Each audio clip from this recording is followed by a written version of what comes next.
Hey Tribe, it's Steph here at Zen and Pow, and this is your first position bar breakdown. So, first position is one of our most commonly seen positions in our bar classes here at the studio and just in bar in general, but it's something that we want to break down. We also want to be aware of that it's going to look different in every single body, and you have to just do what feels best for your body. So I'm going to give you some tips and things to think about when you are doing first position to make sure you're getting not only the right movement down, but that you're doing it in a safe and sustainable way. So first thing when we're thinking about first position is either having heels together or slightly wider. So if bringing the heels together feels a little bit too close, it's uncomfortable for maybe your hips, your knees, your ankles, take the feet a little bit wider and then see how that feels. So some people might not be able to have that heel connection, and that's okay.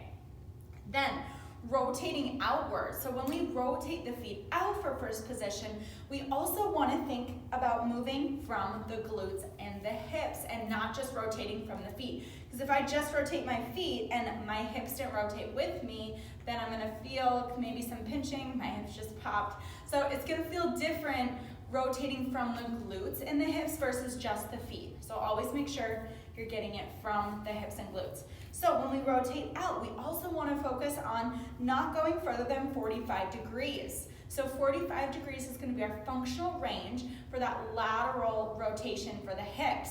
So not going any further. I know traditional ballet goes, a lot further outward, but this is for bar class and this is for sustainable movement long term. So 45 degrees.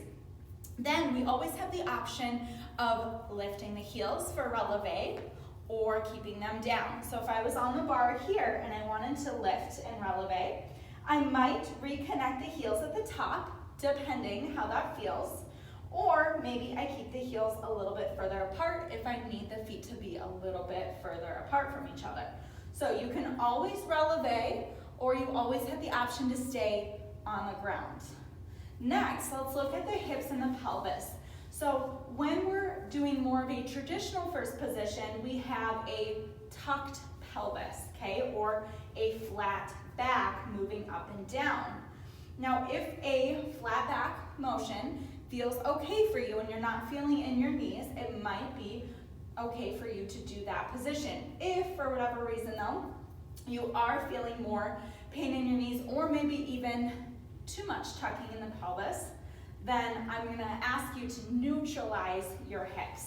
Okay, so traditionally you would have more of a tuck position, so you have this flat back, but I want you to think about functional movement and sustainable movement. So that might mean having a little bit more of a neutral pelvis versus tucking under. We just want to make sure we're not dipping into the low back. So really still engage through the core, but don't worry about that flat back or tucked pelvis.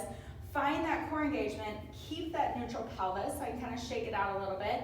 And then if you need to, when you're moving through that plie and you're feeling maybe some pain in the knees, adding a little bit more of a hinge movement. So you can see versus going straight up and down, I'm just adding a little hinge forward, just like we do when we're in a squat, right? When we squat, we're not straight up and down. So if that feels uncomfortable or awkward in your first position to be straight up and down, or maybe it's hurting your knees, like I said, knees are always a good indicator of where we're at in first position. Then hinge forward a little bit into your plie, and you're actually going to feel it more in your glutes versus just your knees. So we obviously want to take some of that pressure out of our knee joints and put it into our muscles, especially those larger muscles like quads and glutes. So I know that that is not as traditional as a regular first position in ballet or very traditional bar, but we're focusing on functional movement, and we want you to be able to do your bar classes long term and continue to do them without pain. So again, you want to make sure you have that foundation. So heels together, slightly apart, rotating 45 from the glutes and hips. You can releve or stay flat-footed.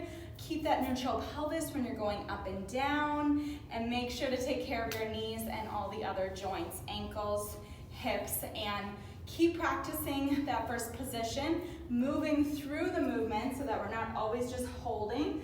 Quick little bursts are good to have, but always find that full range of movement and motion, and then maybe working smaller pieces of it as well.